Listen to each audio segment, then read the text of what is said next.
Okay, so picture this. You get to an airport for a connecting flight, and you just never leave.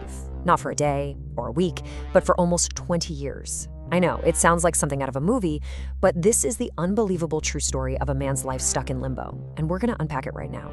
Our story starts back in August 1988. A man lands at Paris Charles de Gaulle Airport. For pretty much everyone else there, it's just a stopover. For him, it was the start of a whole new life, a life that was about to stand completely still. And then, fast forward more than 30 years later, and his story ends in the exact same place.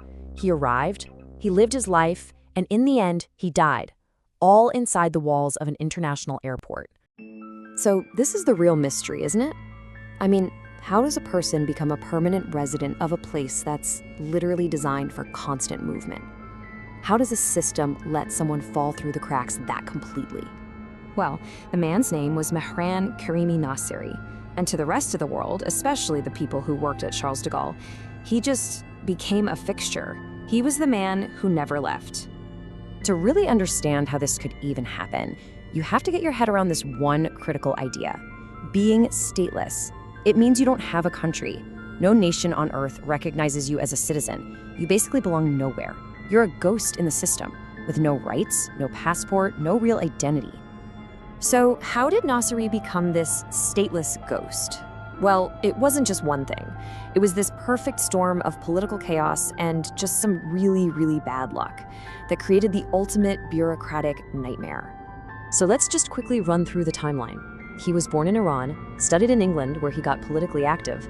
That got him expelled from his own country, where he was arrested and tortured. So he flees to Europe for asylum. And then in 1988, the final piece of bad luck hits. His bag, with all of his crucial refugee documents inside, gets stolen. And this says it all. It was the perfect catch-22. Without his papers, he couldn't prove who he was to get into France. But because he had no country of origin to be deported to, France couldn't send him anywhere else. He was legally invisible, totally trapped. So with absolutely nowhere else to go, Terminal 1 at Charles de Gaulle Airport slowly started to change for him. At first, it was his prison, a cage made of rules and red tape. But over time, it actually became his entire world. Just let this number sink in. 18 years, from 1988 all the way to 2006. I mean, that's an entire adolescence and young adulthood just spent on airport benches under those buzzing fluorescent lights. You know, he built a life for himself out of nothing. He created a routine. He'd wash up in the public bathrooms, he'd eat at McDonald's, and he'd spend his days reading books and writing like crazy in his journals. He didn't just survive, he made a structure for himself in a place designed for chaos, and he even taught himself fluent French and English. Over time, he just became a quiet, known part of the airport's daily life. Regular travelers and the staff all knew him. The media even gave him a nickname, the Terminal Man. He was a living landmark in Terminal 1. Now, his situation was incredibly lonely, of course, but he wasn't completely cut off from the thousands of people rushing past him every day. Something pretty amazing started to happen. A small, unofficial community kind of formed around him. A big part of his survival was just the kindness of strangers. Airport workers, cleaners, pilots, people in the shops would bring him food and clothes. They'd even throw him little birthday parties. These small bits of humanity were basically his lifeline in this cold, bureaucratic world he was stuck in. And then the story takes one of the most bizarre turns you can imagine. This very obscure tale of a man trapped in an airport somehow catches the eye of one of the biggest names in Hollywood. You've probably seen Steven Spielberg's movie The Terminal with Tom Hanks, right? Well, it was inspired by Nasseri's life. But let's be super clear, the movie is a fairy tale version. Nasseri wasn't some charming hero who found romance. He was a real refugee, living a much tougher, lonelier life. And he didn't leave as a hero. He left because he had to go to the hospital. And here is the craziest part.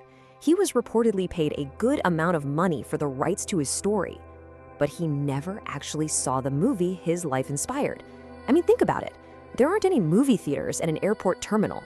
So this brings us to the final chapter of his incredible life, which is honestly just as strange and moving as the rest of his story. In 2006, after 18 long years, an illness finally forced him to leave the airport. He spent the next several years living in Paris shelters using the money from the movie rights. But then in 2022, he chose to return to the airport. And just a few weeks later, he had a heart attack and passed away, right there on a bench in Terminal 2F. It's just this incredibly tragic full circle story. As the news reports at the time said, he began his life in limbo there, and in the end, he chose to end his life there too. His story is just an amazing testament to survival. He was a man the world tried to forget, a glitch in the system of borders and passports. But he didn't disappear. He endured. He carved out a whole existence by turning a place of transition into a permanent home. And so that leaves us with this one huge, haunting question. After all those years, what was the airport to him? Was it still his prison? Or had it somehow become the only real home he ever knew?